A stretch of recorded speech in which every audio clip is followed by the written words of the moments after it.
Guten Morgen, lads and lassies, and welcome back to the YouTube. Today we're going to do a Q&A, but we're going to spice it up a bit. Long story short, I put up a post on my YouTube the other day and said ask any questions, and then the German Eric asked a day with David OC2, and obviously my day in the life now is very different to what my day in the life would have been a year ago. So I think we're going to do that and also answer questions as we go, and yeah, that is Eric's question. So, or is it a question? Probably not, but anyway, we're going to get straight into like a bit of a day in the life, in the boring life of a wakeboarder who can't wakeboard. Okay, question number 2 as we have our morning cup of coffee is, what is your worst crash that you've ever captured on video? I'm going to put that one in right now. I think I've had worse crashes, but this is definitely the worst one I have, and it really hurt my back.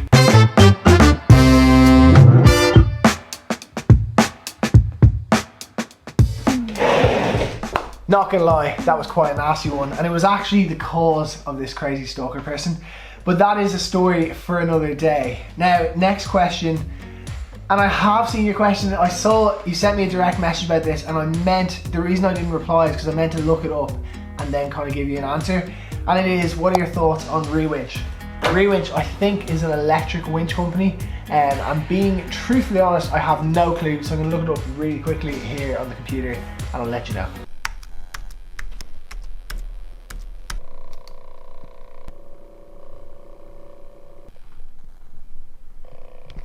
Okay, so on a first glance, it seems pretty good. For those of you who don't know what winching is, it's basically an electric, well usually it's a petrol powered, but ReWinch is an electric powered motor, and it basically winches you in. Now it says it goes up to 25 miles per hour. I can't remember who said it, but I feel like I know someone who's used one and said it was a little bit slow. But other than that, it looks pretty good. There's some cool features, like they have these things so that you can take corners and stuff. I think it looks pretty good. It's priced at €2,200, which I think what you're getting is pretty decent. It's also small, easy to move around. The problem with a big petrol winch is like it's massive. It's like carrying a generator around. But yeah, seems good. I don't know enough about it. I do think the Peacock brothers have one, so maybe check. I don't know if they have any videos or whatever, but anyway, that's my thoughts on ReWinch. Okay, next up is, what is your favorite trick? And picking a favorite trick is like picking a favorite child. You definitely have one, but you don't really want to say you have one. But I do think if I could pick one trick for the rest of my life, boat and cable, I'd choose maybe just a blind 180 or a blind landing, but probably a tantrum to blind with an indie grab.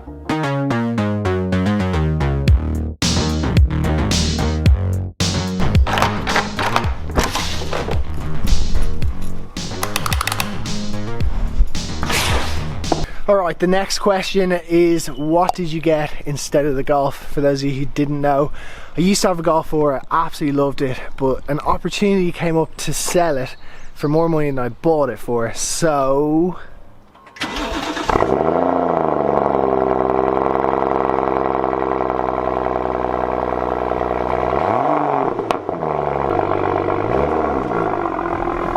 I got this instead. So this is a BMW M235i. It's rear wheel drive. It's got a 3-litre petrol engine, 6-cylinder, turbocharged, 326 brake horsepower. I'm in full car review mode. But long story short, it wasn't a loophole, but effectively cars in Ireland are quite expensive. But for a long time you've been able to go over to the UK, import cars, pay up to 40% vehicle registration tax, and still drive it for a year and sell it for potentially more than you paid for it, or at least for the same. However, with Brexit happening and also some changes in our tax system here, from the 1st of January 2021, that was no longer an option. So it's kind of like cryptocurrencies. You're still going to lose money, but you might make a bit of money first. I don't know if that's a good analogy, but long story short, I got a good offer on my Golf 4. It did sell to a dealer in the end, but yeah, got a good offer on the Golf 4, and I decided I'd go for one last hurrah to the UK, import this, and yeah, I absolutely love it.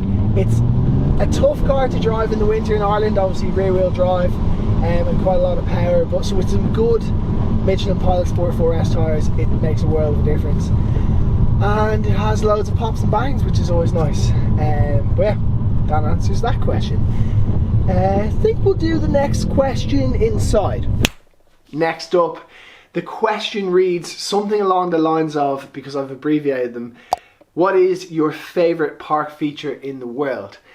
Now, without a doubt, when I read this, it is 100% the Swoop in CWC in the Philippines. It's just like so fun. It's like combining skateboarding and wakeboarding together. So that is definitely hands down my favourite park feature. Oh, the next one, she's a juicy one. So it is, what are your sources of income? And I have absolutely no problem answering that. So anyone who knows me knows I believe in spreading yourself thin and chasing your tail the whole time.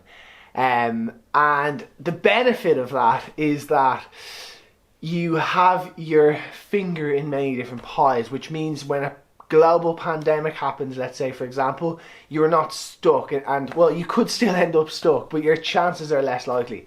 So I effectively have three main sources of income. I'm not going to tell you percentages of them or how much they are, because I would literally lose all my contracts, but I will tell you roughly. So I would have the first one, which is wakeboarding and the wakeboarding banner. So in that, I would put Centurion, O'Brien and Roswell, who, hats off to them, in the last year have kept supporting me, even though I obviously haven't been as active traveling and competing and doing everything. So yeah, that's the main one in wakeboarding. But then in wakeboarding, there is also, over the years, there's been coaching, YouTube. I mean, YouTube, it wouldn't get you up and out of bed with the amount you make off it, but there is something there. And then competing. However, the downside to competing is, if you're to factor in the cost of training, the cost of travel to the event, and then all your other things around it, you are definitely going to probably lose money. Well, I will, because I don't win. But if you're winning, let's say, like, I don't know, Pro Wakeboard Tour after Pro Wakeboard Tour, it is worth your while. So that's banner number one. Banner number two is TV presenting, and obviously in the last year that's gone quite badly, but over the last 3 or 4 years it's been pretty good. I do the whole cliff diving World Series with Red Bull. I've done the Dakar Rally with Red Bull. I've done a few other events. So that's another form. And then the third one is one that I do here in Ireland. So I have a very small business here in Ireland.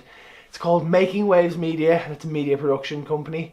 And we do a little bit of work. One of the main ones that we do under will be the car reviews that some of you've seen before. And then we also do stuff outside that. We do like social media management.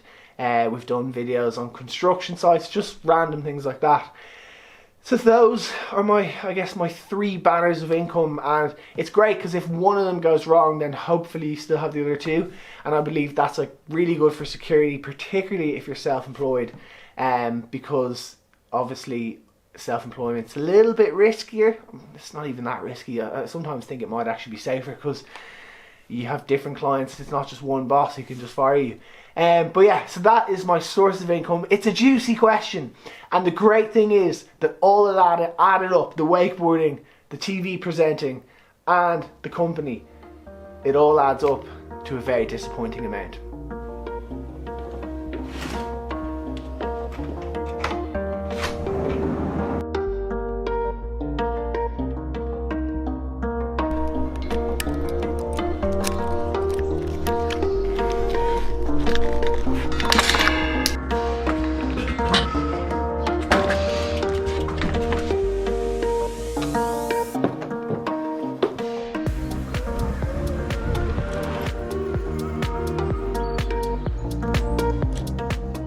Next up is what other sports do you enjoy? And I kind of like anything with a little bit of adrenaline. Skateboarding, snowboarding, I love doing it. But do you want to know something terrible? Right now I'm supposed to be in France snowboarding, but instead I'm here. But that leads me to mountain biking. So I never really did it, but I do live in the Dublin Mountains. So in the last kind of 6 or 7 weeks, probably the last 3 or 4 months, I've been getting into mountain biking because it's within my 5 kilometers and it's kind of the only thing. Basically we're in full lockdown in Ireland. 5 kilometers away from your house is all you can go. So yeah, I've been getting into this and I'm quite enjoying it. And I will do a video on that, but maybe that's a whole video in itself for another day. Let me know if you'd like me to do one of those.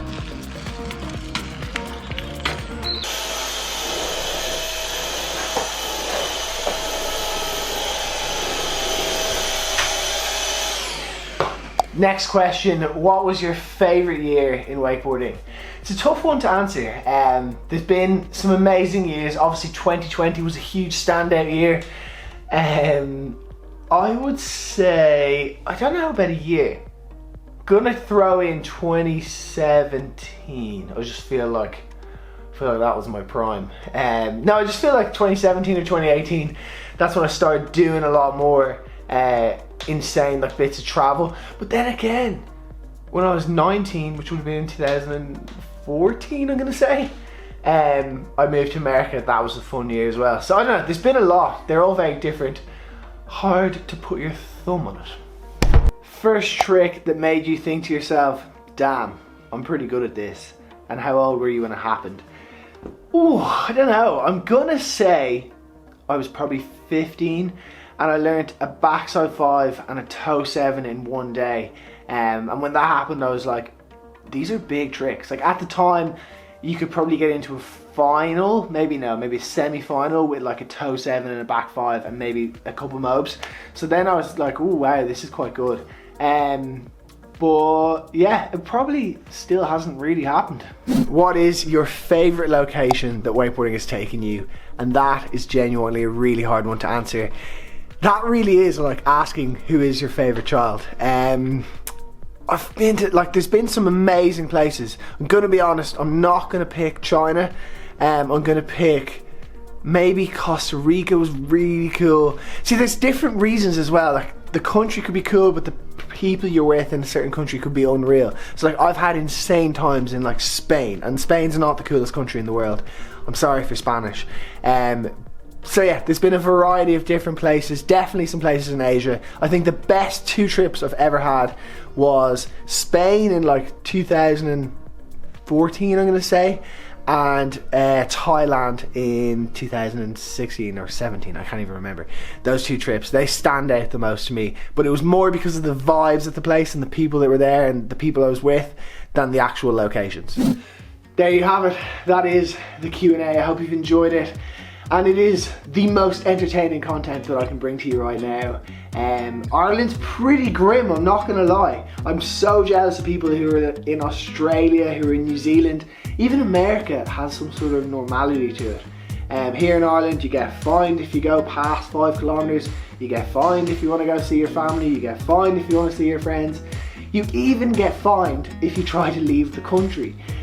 So yeah, it's a bit of a nightmare. It's pretty grim, but generally it's a fantastic place to live. But yeah, I say that and I'm like, oh, there's actually so many negatives. The weather, the high tax brackets. I could go on all day, but nonetheless, thank you so much for watching. I hope you've enjoyed it, and I'm gonna try my best to put out a video every Saturday, even in these grim times. There is a little bit of positivity in that. Hopefully, even if I can't travel in the next couple of weeks and month, I'll at least be able to wakeboard in Ireland as it slowly starts to warm up. I was speaking to Ballyhass. He tells me he's going to open soon-ish.